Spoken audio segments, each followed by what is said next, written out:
we're going to do finance first. We've got a lot of staff waiting for that. And then we'll probably have dinner and then rejuvenate a little bit and then start into some things, other things. So, okay.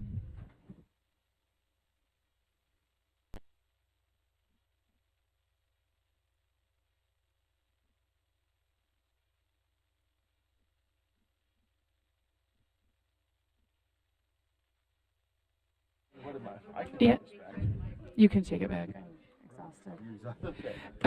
Board Member Martin, are there some that we have that are going to be quicker that we don't maybe? Or especially, I'll take it back. You want me to? You got it. All right, I'll take the gavel back. We're tag teaming. We're trying to make sure we respect staff who are here for some finance items. Or is it finance or also budget? Finance. Okay. Would that be okay, Chair Norton? Or and maybe we can check with Superintendent Jones. I should know this, but we're just trying to respect staff. Are there finance items in particular that we have folks here for that we ought to front load?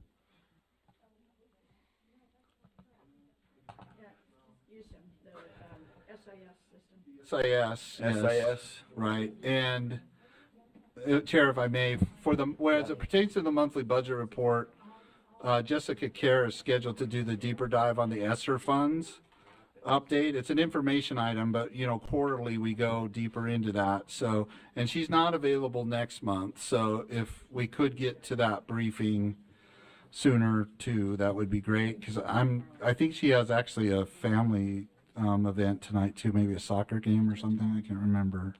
So that's true. We could do it tomorrow. Okay. Should we bump that till tomorrow since it's not an action item? That's fine. Yes, that would be fine. I think Jessica could brief us virtually if you want to move the monthly budget report to tomorrow. Yes, sir. Yeah. So monthly budget for tomorrow, and that would include the deep dive on ESSER. On ESSER. And okay. Yeah. Does that work? Do we have any concerns from folks out there? Okay, I see we're okay from Chief of Staff Young. Chief of Staff Young, does the is it the SIS that's the primary issue on which we have staff here in finance? That's the one we need to front load? Yeah. If we could start at your direction and Chair Norton's support, if we could start with that action item, the SIS first, that would be great, sir. All right, does that work, Chair Norton? I will bounce it to you then. 13.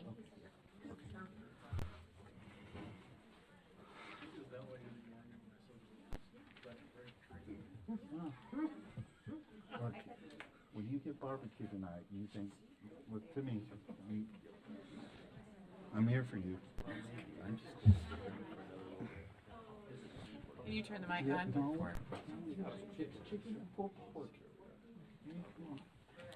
Okay, I'm sorry, so ma'am.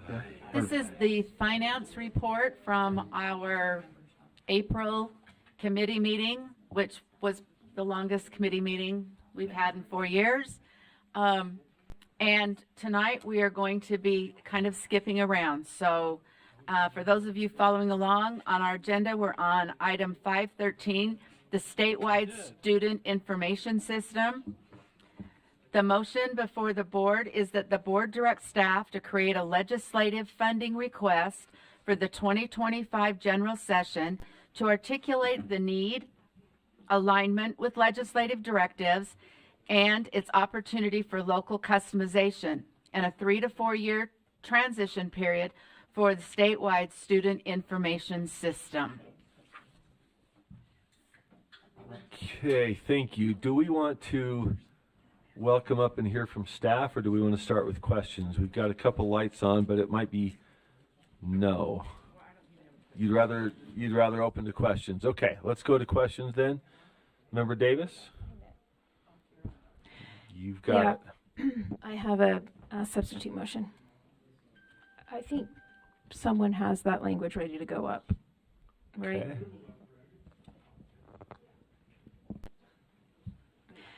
And the motion that we just read, that actually wasn't the motion that came out of committee. That was the original motion on our agenda. The motion that actually came out of committee asked for feedback from LEAs to be brought to the board. But I have new motion language here. I move that the board direct staff to create a draft potential legislative funding request for 2025 general session to articulate the need, alignment with legislative directives, audits, opportunity for local customization, and a 3 to 4 year transition plan for a statewide student information system, and direct staff to work with large and small LEAs and LEA groups to develop a draft potential scope of work to accompany the proposal for the August board meeting. And I'd like to speak to the motion if we get a second. Is there a second? I second.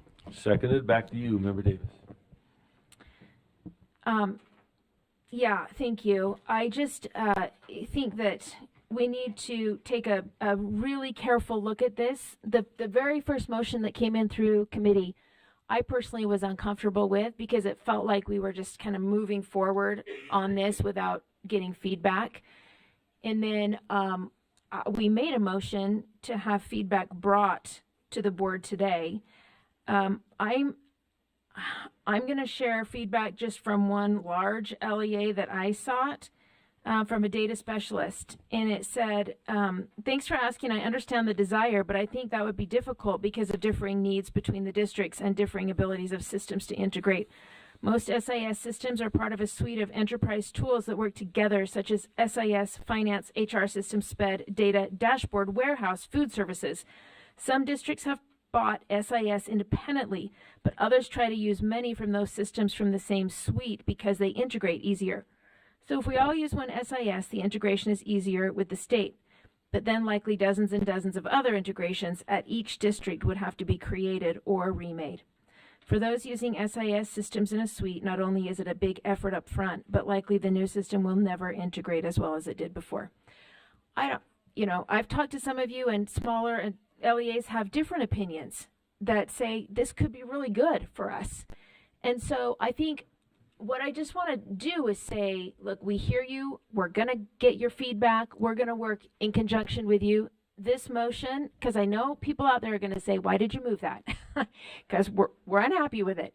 But I just want to point out what this says. This is drafting potential legislative funding request. Hasn't been voted on. It's potential.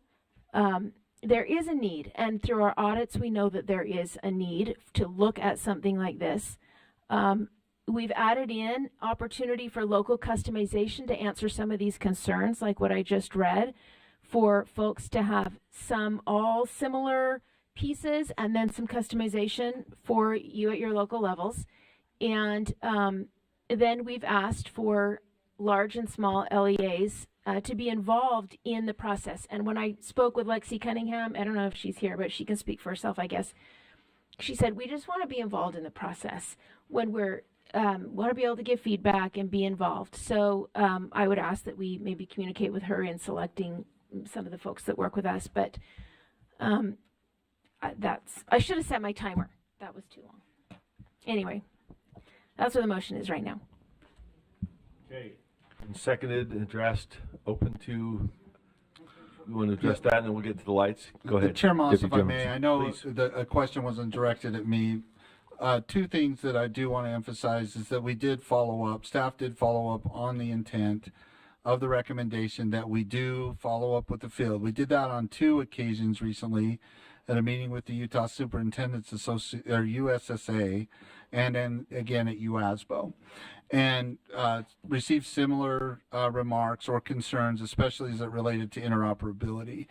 Not to get too far ahead of anything, however, in the years that I've been here, since 7 years ago when we proposed an SIS, vendors now are very capable of ensuring that there's a minimal impact to already established interfaces. Yes, if you replace the SIS, there's that aspect, but that could conceivably be something we control for in the request for proposal process. I know that's a little bit ahead, but we did take the same comments that Board Member Davis articulated so well, or concerns, and we will address them as we, subject to the board's direction, work so closely as we have on many other items. A one SIS approach will include the field, right? Not just districts, charter schools as well, and that we're clear. Our orders are clear, sir. Thank you, sir. Who do we have? Member Reel and Member Norton? Thank you, Chair. And thank you, Member Davis, for, I'm glad you brought that feedback today to the meeting because I think it's really important. In working in higher education as an analogy, there's all of these systems and all of these institutions have all of these different systems. And if you've worked in software or worked in any of those types of systems, you know that sometimes they talk to each other, sometimes they don't talk to each other, sometimes they can send data and information one way and not the other way. So all of these come with a lot of complications and a lot of configuring that will need to be done in order to get one SIS system. But I do think overall there's a great need for this. And I don't know what it looks like or if there even is a system out there that will do all of the going in and out that we need it to do and what the implementation would look like between, you know, a Granite school district and a small LEA. So, but I'm in favor of your motion, but overall I want to speak in favor of working towards getting one SIS system for the state of Utah in our K through 12 education system. I think it will be so important to have that based on our audit, on the data finding, the audit findings on the data audit, but overall for our reporting and also for our ability to understand our students better and make more informed decisions as well. Thank you. Member Reel and then Member Bogus. Member Norton. Member Bogus. Thank you. I appreciate this amendment because of the depth and the complexity that it adds to this request. I would agree that this is an important system for our state to have to move things forward, but I can also understand the trepidation that there is out in the field about change. We all feel that way about change. And some of these groups have worked for years to not just customize the major things, but to also customize Utah specific things that, you know, maybe some of these legacy providers don't have because they address things on a national basis.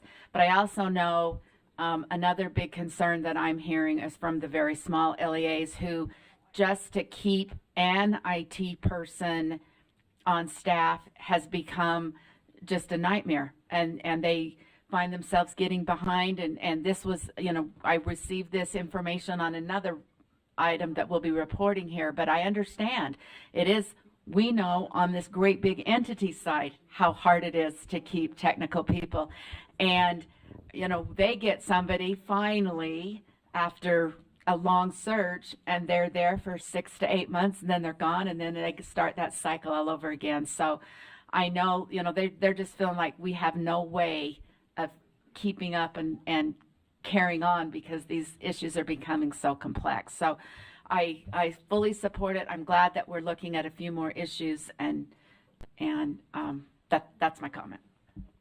Thank you. Member Bogus. Thank you, sir. So I might be the odd man out, but I would speak against this and against the centralization of anything in general. I think when I think of centralization, I always think of authoritarianism, communism, tyranny. All of those things come to mind. And the centralization of data puts us at risk of a national database with 30,000 plus data points gathered on each citizen. And that allows for massive corruption. It allows for nefarious use. It allows for grouping citizens. It allows for surveillance at a scale that we have never seen before, which ultimately becomes a violation of the Fourth Amendment to the United States Constitution and an individual's right to privacy. And so I absolutely am not in favor of a centralized database in this state. I think that our LEAs need to do that locally. And I would argue against this motion and any and all other motions that would seek to centralize a data system in this state. Thank you, sir. Thank you. Any further, Superintendent Dixon? Thank you. This goes to Member Davis's original motion.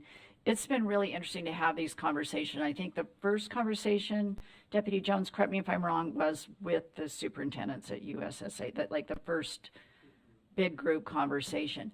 That conversation was very interesting. As you would imagine, there were varying opinions. The one constant was everyone seemed to think it was a really good idea. The hard part was until it affects us.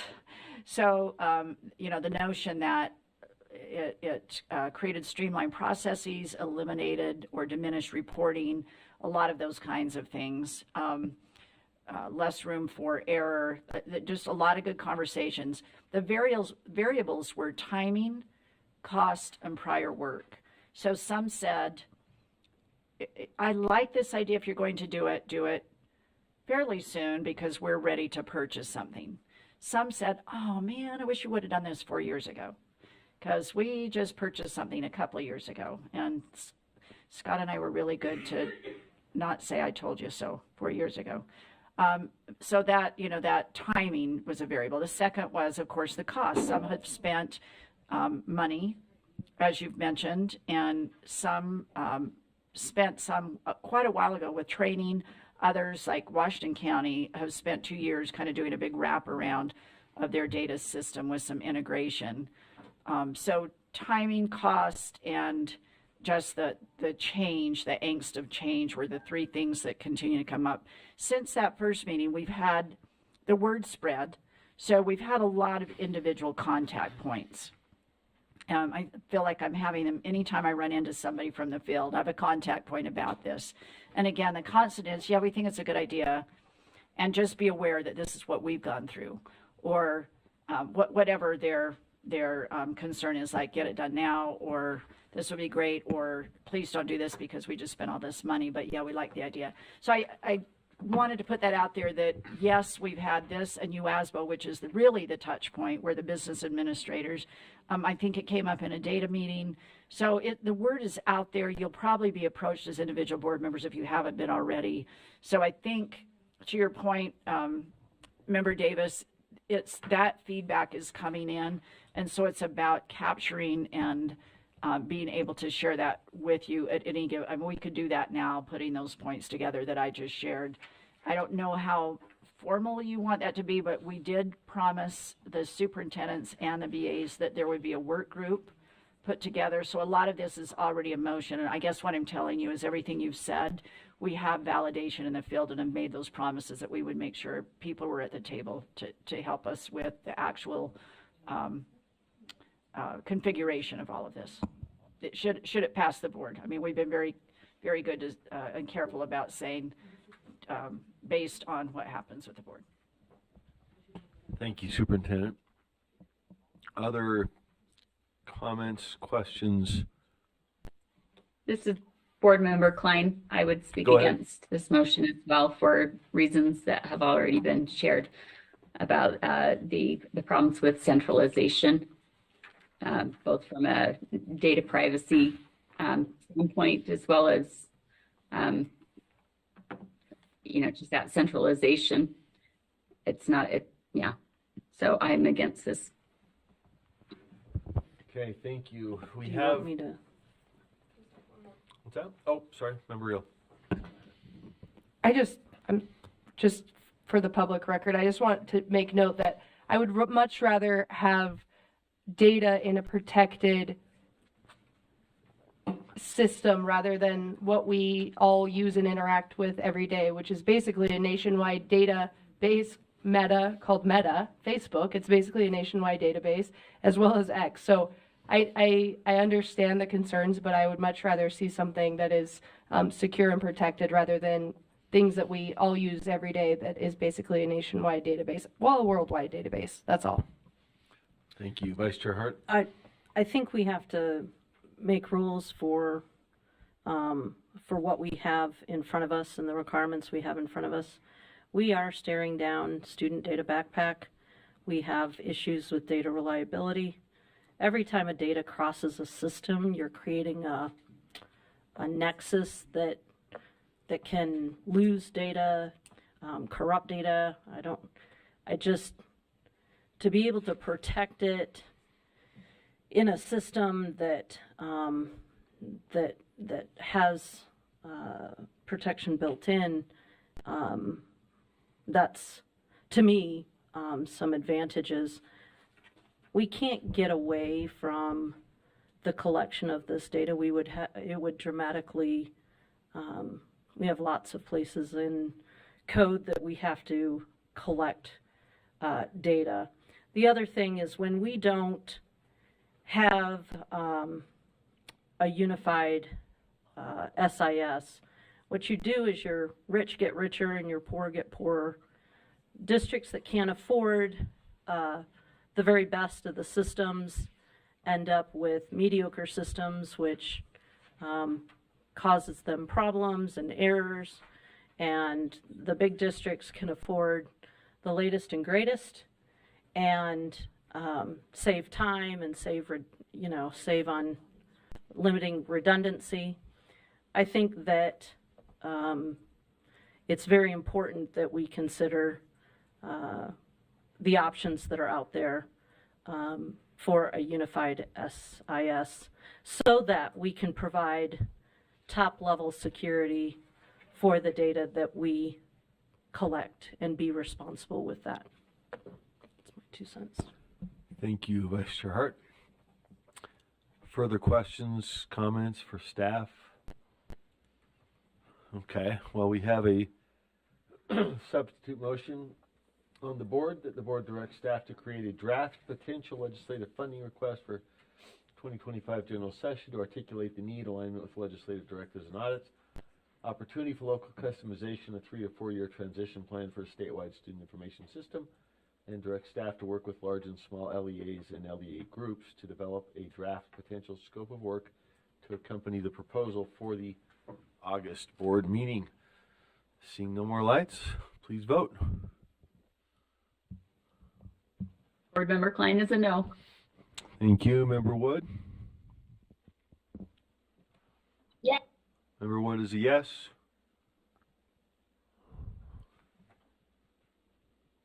Do we have anybody else go remote? Am I missing anybody? Wood and Klein, that's all. Okay. Wood's a yes. Klein's a no. Because we're missing Matt. We're missing Matt. And we got. Sarah. All right, that motion passes 9-5. The noes being Vice Chair Earl, Member Klein, Member Carey, Member Bogus, and Member Green. Okay, thank you very much. I think, does that dispose of the item? I think it does. Okay, thank you very much. I don't want to leave a motion dangling if I dispose. Sounds a little harsh. All right, back to Chair Norton. All right, so now we're on agenda item number 3. This is the R277487 or R277932, the information on public school options. The motion before the board is that the board approve R277-932, information on public school options, on draft 2 on second and final reading, and I would like to make a substitute motion and speak to that. Okay, floor is yours.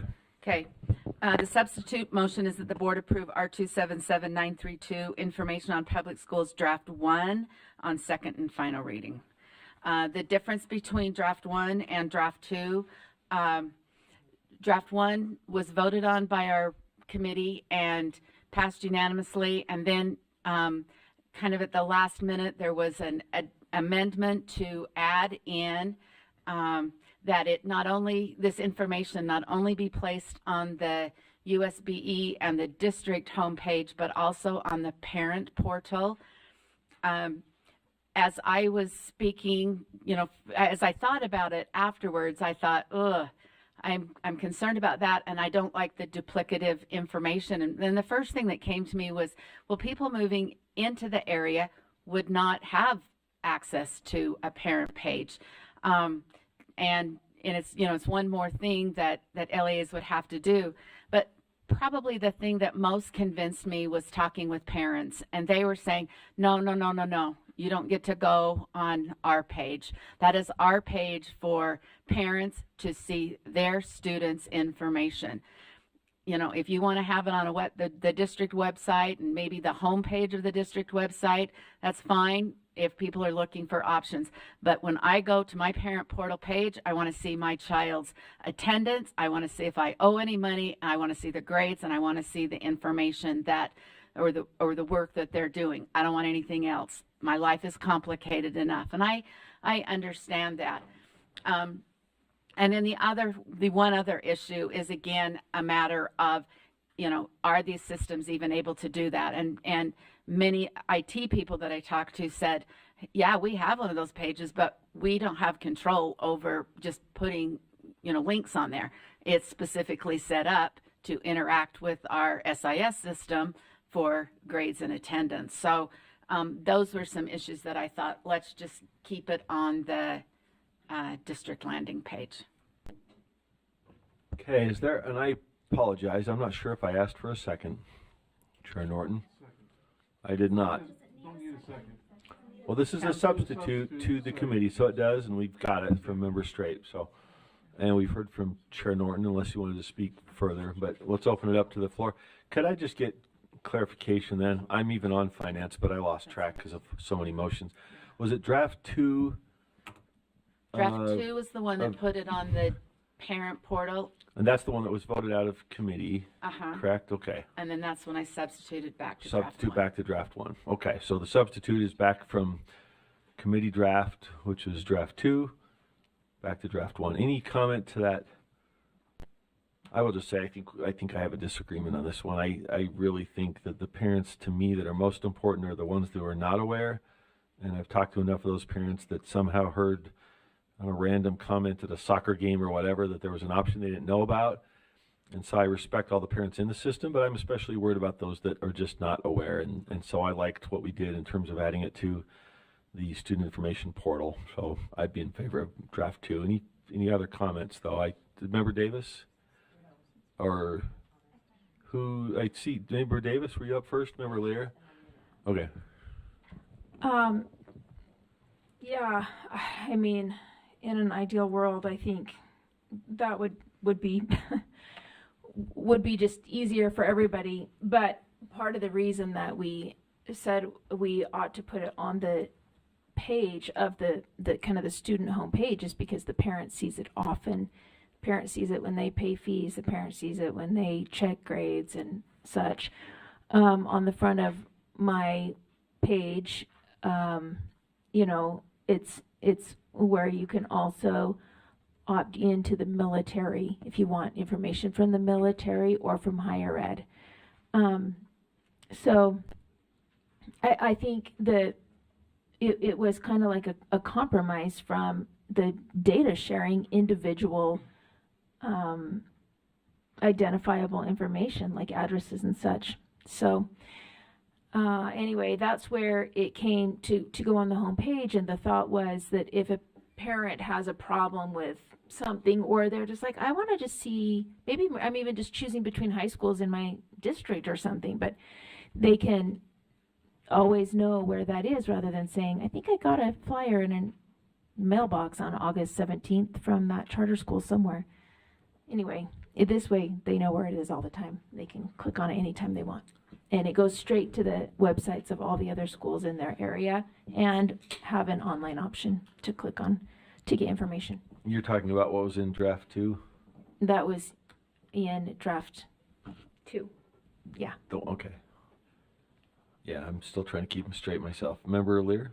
And I just had a question for you, Chair Moss, if you would be willing to respond. Sure. You were saying just now you're sensitive to the parents outside the system, and I'm thinking those parents wouldn't have a parent-facing page anyway. Yeah, I shouldn't say outside the system. It's parents who are not aware of choices in the system. That I misspoke if I said these are parents in the system who are choosing a new option that they may not be aware of. So I guess not outside the system of the public system. They're outside of the information about school choices. That's what But I'm they worried would about. be in that LEA, Yes, yeah. and living in that LEA, attending that LEA schools, but Or move-ins, you know, they're people coming in and don't know what the choices are. That's who I'm worried about. who may or may not have a face or a parent-facing page yet, or possibly. Might or might not, yeah. Might be Okay. new. They might have just been in their neighborhood school, liked it, but they might be frustrated and don't know Okay. what's out there. Enough info. That's what I Thank meant you. to say. Thanks. Member oh, okay. Any other comments? Okay. The motion is then a substitute motion. The board approve R277-932, draft 1, on second and final reading. So just to be clear, that's a substitute to draft 2 that came out of committee. Draft 1 is the one that's up for the substitute. So that's open. Please vote. Oh, Member Klein, Member Wood. Yes. Is that Member Wood or Member Wood?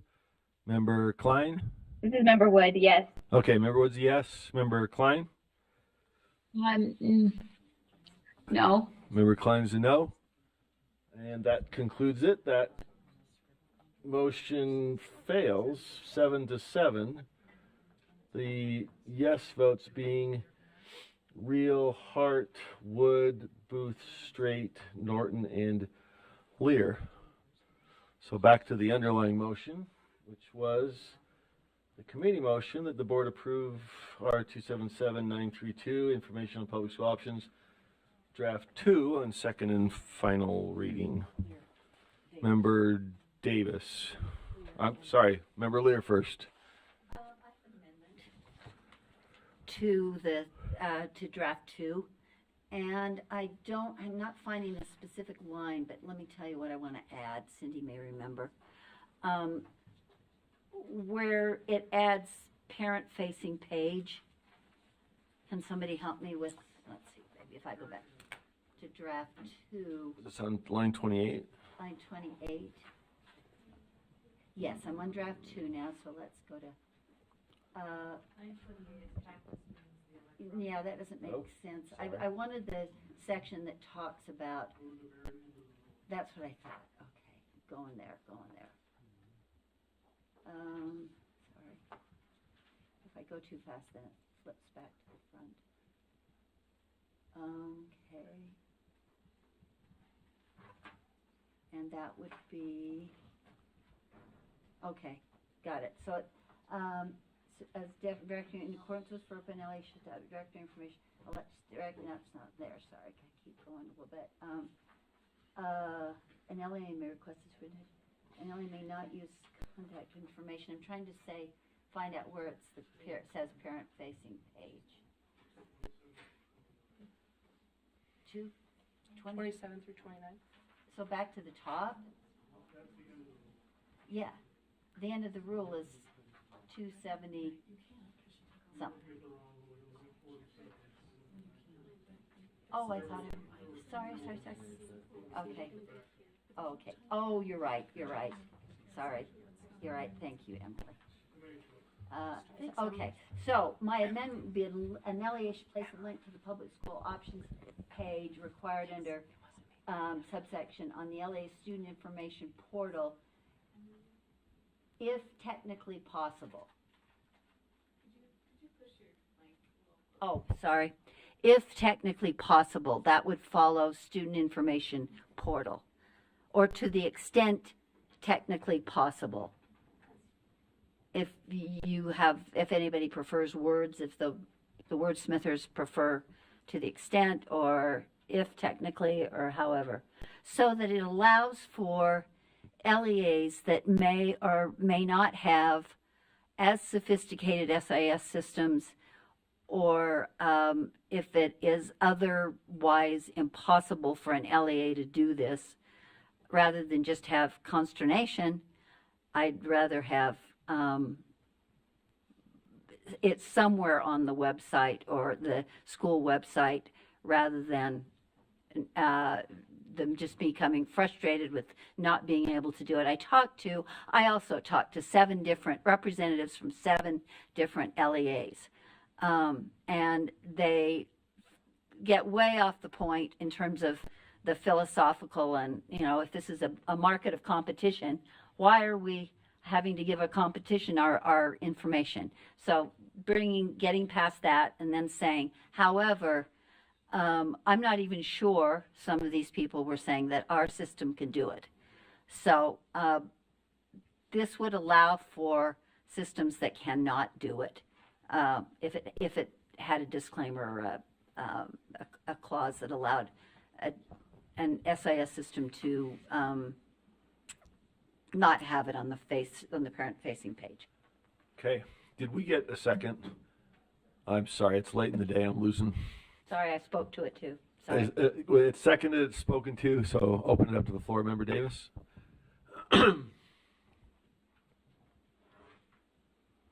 She needs a mic. Thanks. I think it's a fair amendment. We've heard similar questions. We did in our finance committee talk to IT department here, and they said they believed that the systems that our LEAs are currently using can put an outside link there on that page. However, it can be, some systems can get a little clunky, and we may get a system at some point where there's they can't do an outside link, and then they'll have to rely on their web page. But most can, and I think this will decrease a certain amount of stress if they have a system that is causing problems. Thank you, Member Davis.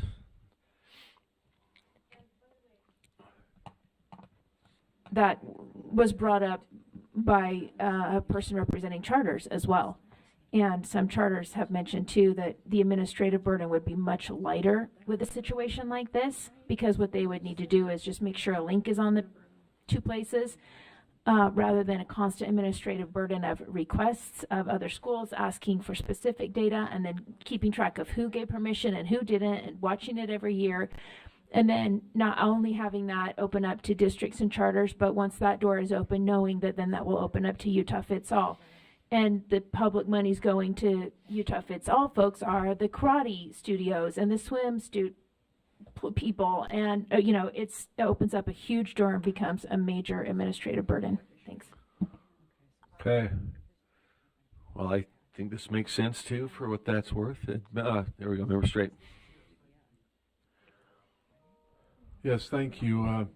And I had some unsolicited feedback today from superintendents. So, and that's the same thing that they were concerned with. Okay, thank you. Seeing no other lights, the motion is from Member Lear to amend draft 2 to add to the extent technically possible after student information portal accessible by parents. So please vote.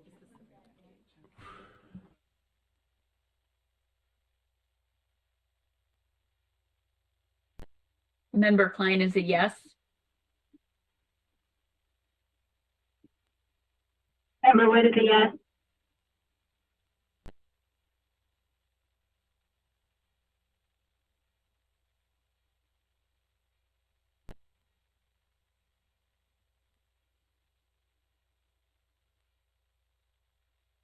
Oh, hang on a second. Are we on Member Lear's motion? To add the words Hello? to the extent possible after student information Oh, portal. Sorry, I'm a no. To the extent technically possible. Member Klein is a no. And that motion passes 13-1 with, oh, I'm sorry, we didn't change you. We didn't change Klein to a no. All right, that passes 12-2 with the no's being Member Bogus and Member Klein. Okay, back to, let's see, we're back to the underlying committee motion, right? Which now is to approve R277932, Information on Public School Options Draft 2 as amended on second and final reading. I don't see any more lights, so let's vote.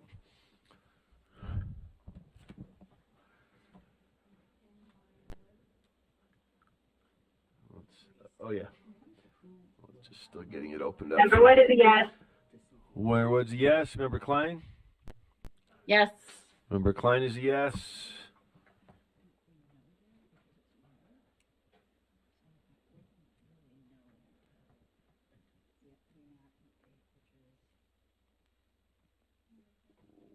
Or...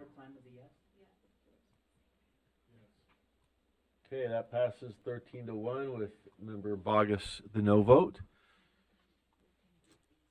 And I think that's back. Let's see. Yep, that was it. That closes it out, right? Back to Chair Norton. Agenda item number 4, the charter school revolving account, amendments and continuation. The motion before the board is that the board continue and approve R277-480 charter school revolving account draft 1 on second and final reading. Okay, any discussion on that motion? If not, let's, am I overlooking anybody? Let's vote.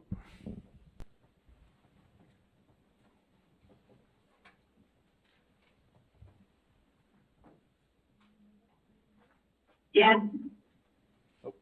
And member, was that member Yes. Wood or Klein? That's member Wood's a yes. Member Klein? Yes. Klein's a yes. And Cindy's not here.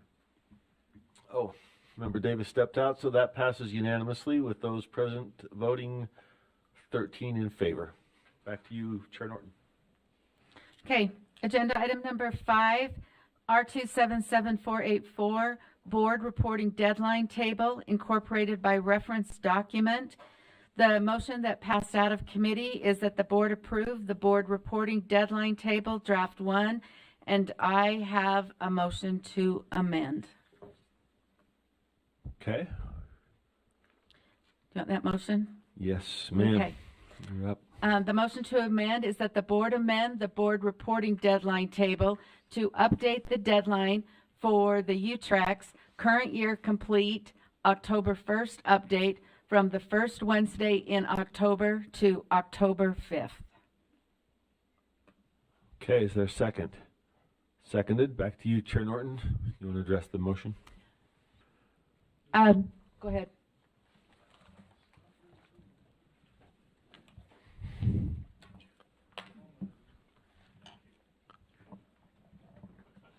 The cavalry rides in.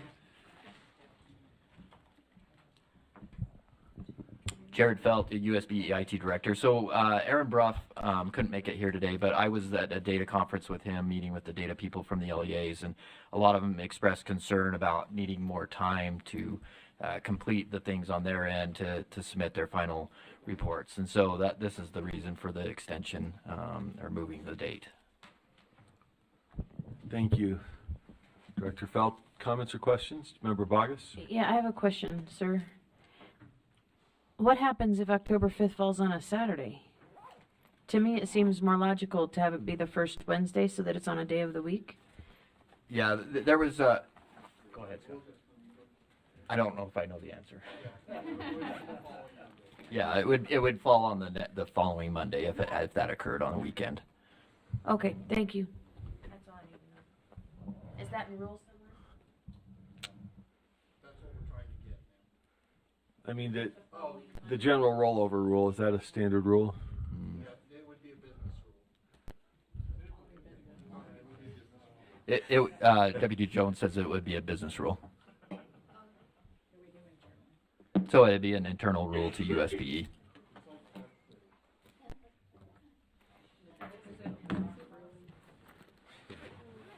Okay, any further discussion to the motion? Chair, I can just clarify further. So we always send out a UTREX memo. I share it with finance committee members. Like, for example, finance committee member Bogus will see the next one.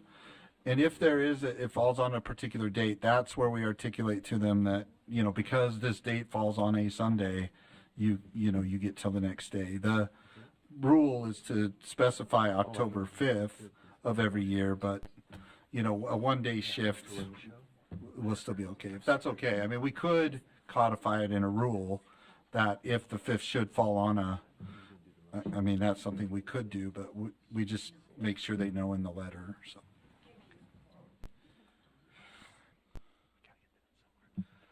Okay. Seeing no lights, I think we can vote. Let's vote.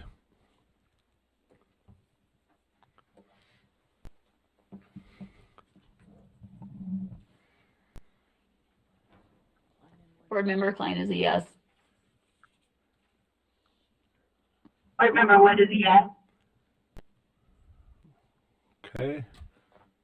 And let's see. I think that's it, right? We're missing Member Davis. So that passes unanimously, 13-0. I'm going to pass the gavel and join remotely. I've got to attend a couple work things. So whoever's got it's got it. All right, we will go to, oh wait, we're in the middle of voting. Is that 14?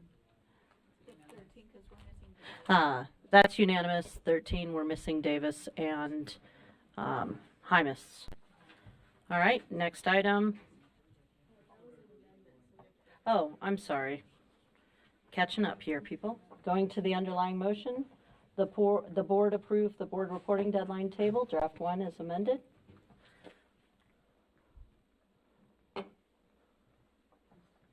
It's up? No, she's not speaking to that. Member Klein is a yes. Member Klein is a yes. Member Wood?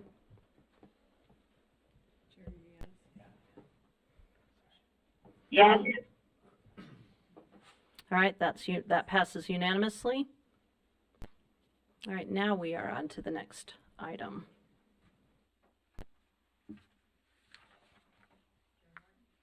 Yeah, I'm a page Getting there? behind.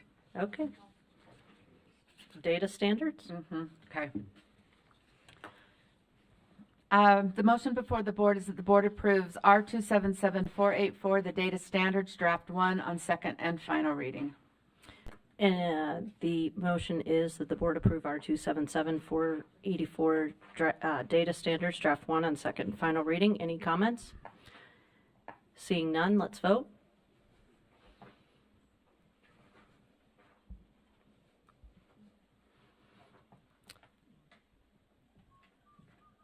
Member Klein?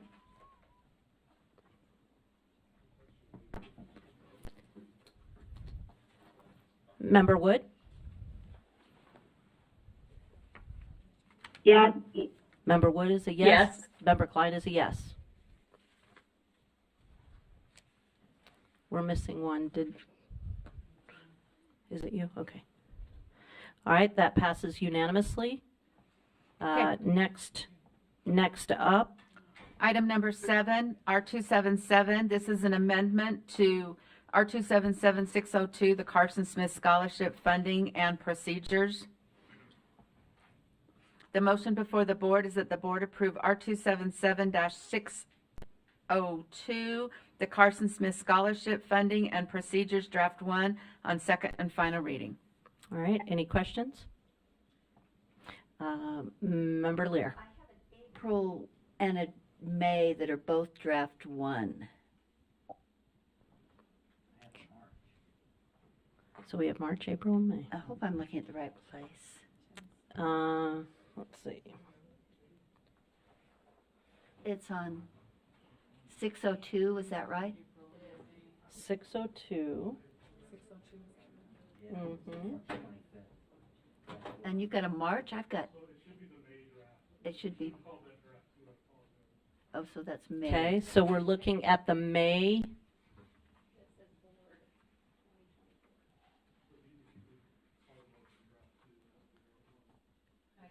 Please change the motion. Where you go, there you go. The motion before the board is that the board approve R277-602, Carson Smith Scholarship Funding and Procedures, draft 2 on second and final reading. All right. Is everybody clear on which draft that is? Member Carey? Yeah, in the packet that I printed out, I didn't have a May. Can someone just give me a quick summary of the primary difference between the May and the March?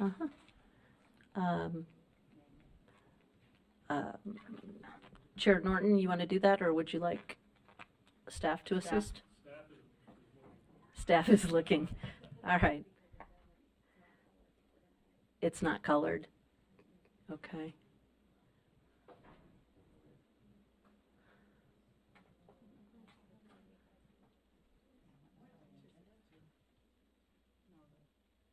Draft 1 and draft 2.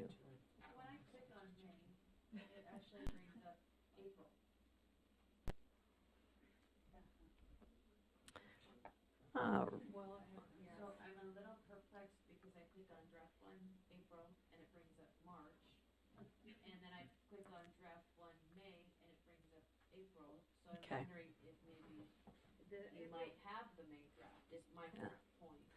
Are we sure that there's a difference between draft 1 and draft 2? Okay. My point, Joe, is that you might accidentally have it. Yeah.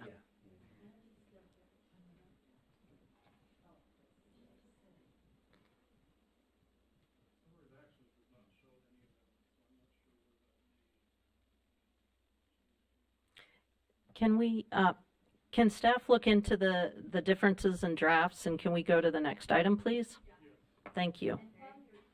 Hold on, there's a point of, go ahead, Member Lee. While you're looking, I thought, as I was reading this previously, and I'm not even sure which draft I was reading, that this was, that these changes were a result of a bill that I can't remember, and I wanted to make sure they were only related to that bill. There wasn't any freelancing or, that's all right, Angie, you got out of it, so.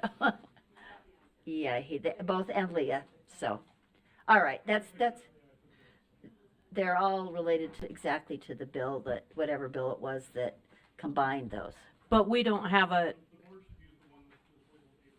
the one that's labeled April was what was passed by the committee. Okay. Member Bogus, when you click on April, what does the top of it say? March. It says, It says March 25th. So if I click on April, it says March. I apologize. And if I click on May, it says April. okay, so when we click on May, it says April, and that's the one we use? No. The one that says April? Okay. So you want the draft that says March? The draft or, Then, because I think it's, Okay, hold on. May I, if I Yes. may, there are two different dates related to every document. If you open up the PDF, the first page, you'll see a date. That is the date that the draft was finalized and is usually a month.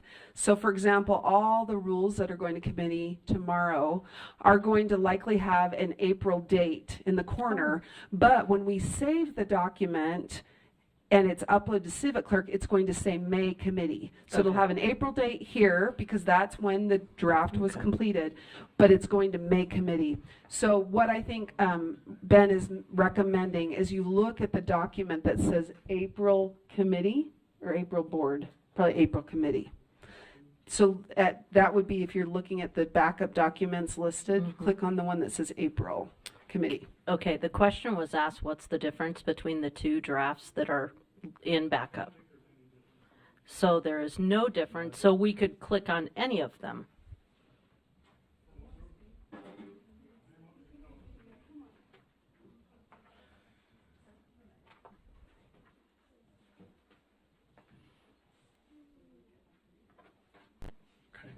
So we've been comparing the drafts. We thought there might have been one change on line 45, but looking at it, it's the same.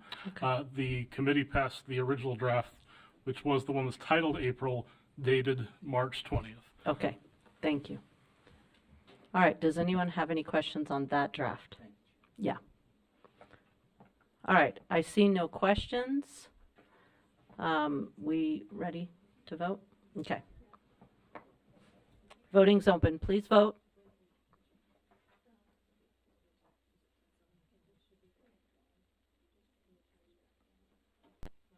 Klein is a yes. Thank you, Member Klein is a yes. Wood is a yes. Wood is a yes.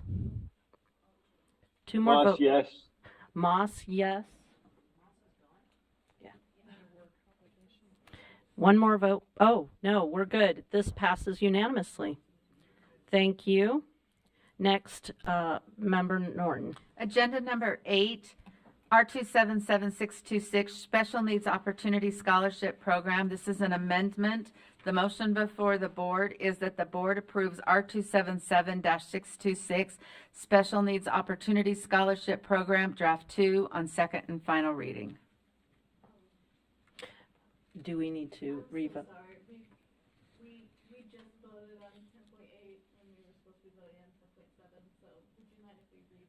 No, that's fine. All right. I will restate the motion that we will be voting on. It will be that the board approve R277-602, the Carson Smith Scholarship Funding and Procedures, Draft 2, on Draft 1 on second and final reading. Okay. All right, please vote. Member Moss? Yes. Moss is yes. Member Klein? Yes. Member Wood? Yes. All right. Chair Hart, can you hear me? Yes. Oh, Member Davis? I'm a no. You are a no. Okay, so that passes 13-1 with the no vote being Member Davis. All right, now I will restate, because it's already been stated, correct? Yeah. Sure. They closed it before they realized that Member Davis is online. So the record will reflect that, correct? Okay, thank you. All right, the motion that's on the floor now is that the board approve R277-626 Special Needs Opportunity Scholarship Program, Draft 2 on second and final reading. Member Lear? I have the same question that I had about Carson Smith. The changes in this are only to comply with whatever that new law is that makes this just sound like the Utah Fits All scholarship pretty much. All right. Okay. Anyway, that All was right. a little bit of an aside. Any other questions? All right. I didn't hear the response to that. Oh, yes, it was a yes. Sorry. All right, please open voting. Member Klein? Yes. Member Wood? Yes. Chair Moss? Yes. Member Davis? No. Okay, that passes with a vote of 13-1, the no vote being Member Davis. All right. Back to you, Chair Norton.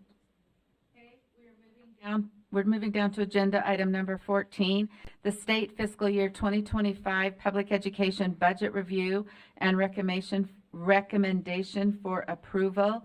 The motion before the board is that the board adopt the 2025 state fiscal year budget. So, all right, the motion on the floor is that the board adopt the 2025 state fiscal year budget. Any questions? Seeing none, please vote. Member Klein is a no. Thank you, Member Klein. Member Wood? Yes. Member Wood is a yes. Member Davis? Yes. Chair Moss? Yes.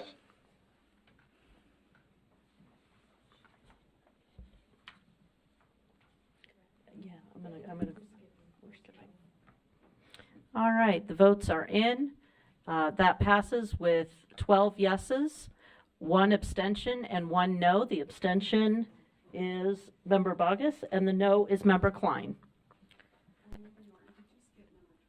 She did. Was skipping number 12 intentional? This one's the Constitution. The constitutional amendment. Okay, let's go back to 12. Thank because, you. You know, I'm all over the place today. This is the ratifying support for the constitutional amendment created by HJR 18, proposal to amend Utah Constitution for the state school fund. The motion before the board is that the board support the constitutional amendment created by HJR 18, proposal to amend Utah Constitution State School Fund in the 2023 legislative session that will appear on the fall 2024 ballot for voter consideration. Can, Chair Norton, would you clarify what it is we're voting on so that there's no confusion on what we are supporting? Yes. Thank you. So currently, oh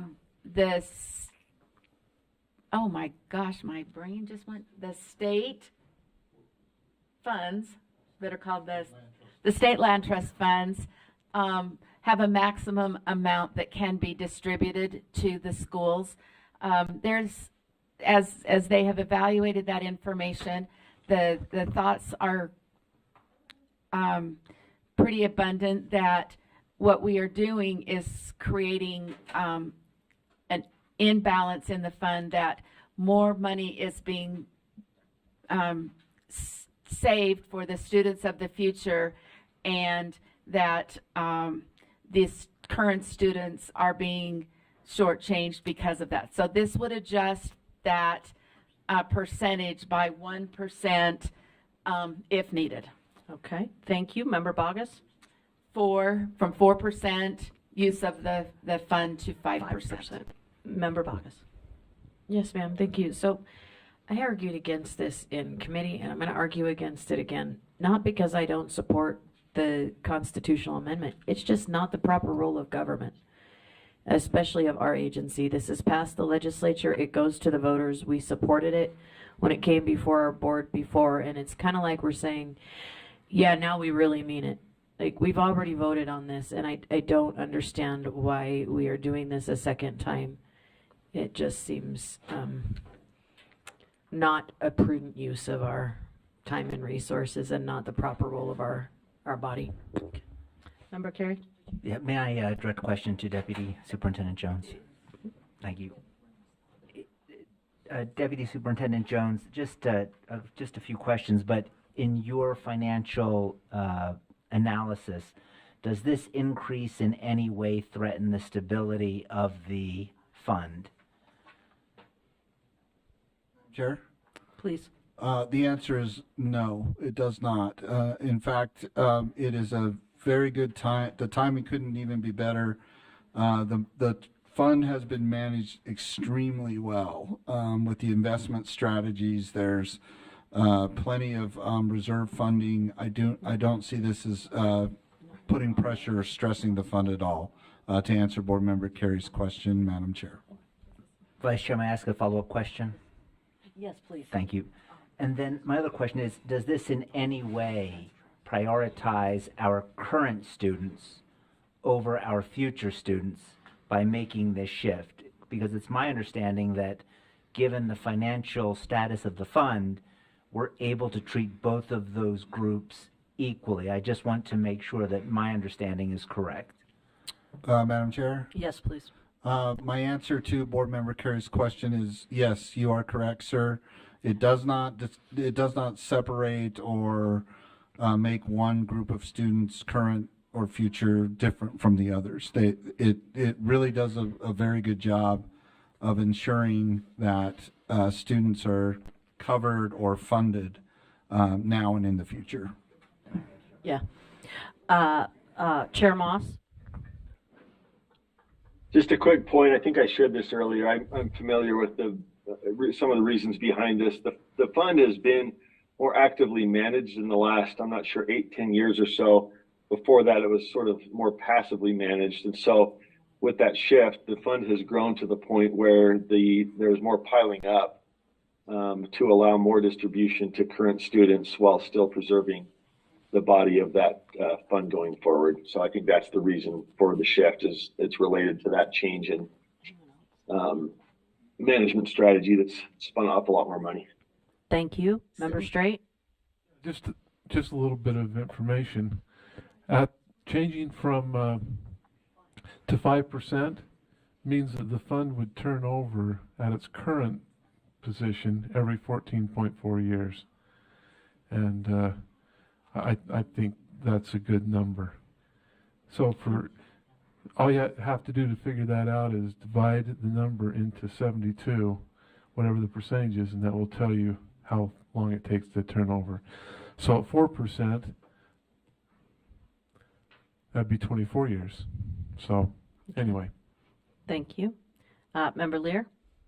And I just have to say that, I don't know, 10 to 8 years ago, there was a little committee that took away the board's responsibility as a beneficiary of this, and now it's interesting that they want our support. And we have absolutely no control over this fund, and except for a symbolic support or not support, and I do mean purely symbolic. So I maybe just out of spite, I'm not in favor of it. And mostly because I just think that if they wanted our help and our support, they should have utilized the expertise of the board instead of a small self-selected committee. Thank you. And I see no other questions. Welcome, Member Wood. If you please vote, please open the voting.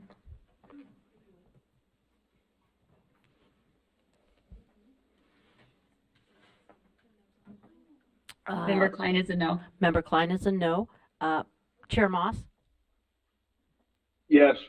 Member Davis? Yes.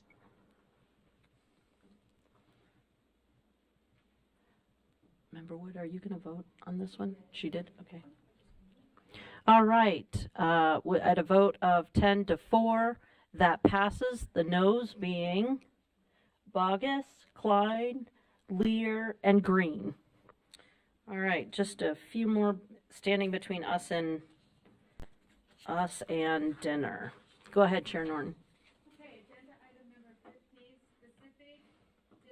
Request for administrative funds. The motion before the board is that the board prioritize unencumbered fiscal year 2024 carry forward balances for fiscal year 25 rural school district administrative costs, subject to finalization of the closing package in the September-October timeframe, and possible legislative approval, supplemental appropriation of the necessary amount during the 2025 general session. All right. I see no questions. Oh, you have a question? I don't have Go a ahead. question. I just have a quick comment. I just feel like with the rural schools funding that didn't pull through and then the side effects of that, I'm just sharing as I've talked to my rural schools. They've been impacted by this significantly, and that this is highly beneficial for them. So I just want to speak in favor of this. Okay. All right. And seeing no other comments, let's vote. Aye. Chair Hart. Yes, go ahead. Member Davis. Yeah, I just, we had a discussion about this last year and this year, and I just want to make it kind of a point that this is a one-time only situation. And they are working on a plan for coming years. And that's the same with the Emory one coming up. Okay. Thank you.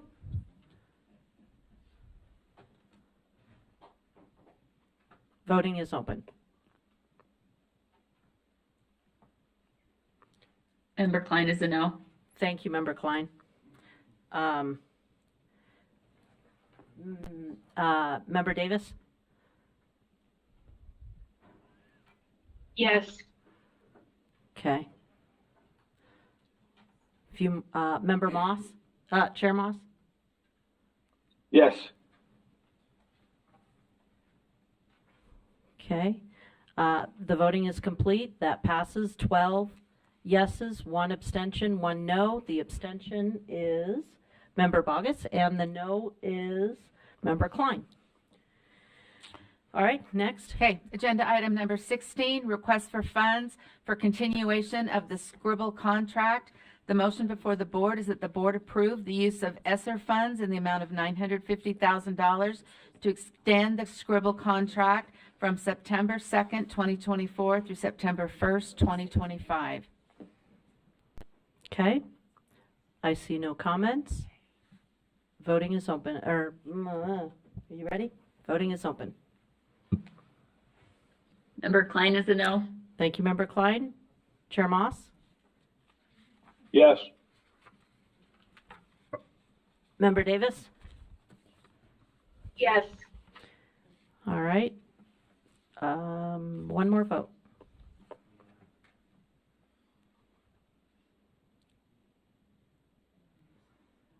All right. At a vote of 12 to 2, that passes. The no votes being Member Klein and Member Bogus. And the final motion from Finance is the decision on an isolated school. The motion before the board is that the board approve, one, recognizing that Emory High School is a new isolated school, and two, direct staff to both calculate the redistribution and utilize $265,000 from the tax delay portion of the board's discretionary funds to hold the affected district harmless for 1 year, fiscal year 2025. Okay. Seeing no questions, seeing no lights, voting is open. Chair Hart? Yes. I'm sorry, Member Davis. Sorry. It's okay, I just can't raise my hand on here. I just want to add that this also, I talked with representatives of these districts earlier today, and it was this one as well as the other one. This is a one-time only situation, and plans are being made for future years. Thank you. Yeah. All right, continue voting, please. Chair Moss? Yes. Member Davis? Yes. Member Klein? Yes. Okay, that passes unanimously. Dinner is, it's now time for dinner. Oh, we don't? Why? We have 14 now? Oh, I'm sorry. Okay, that still passes unanimously, 14-0. Thank you. Now it's time for dinner. Oh, you were talking about Yeah. Okay, we'll break for dinner. You need to be back here by 7:20. 7:20, people.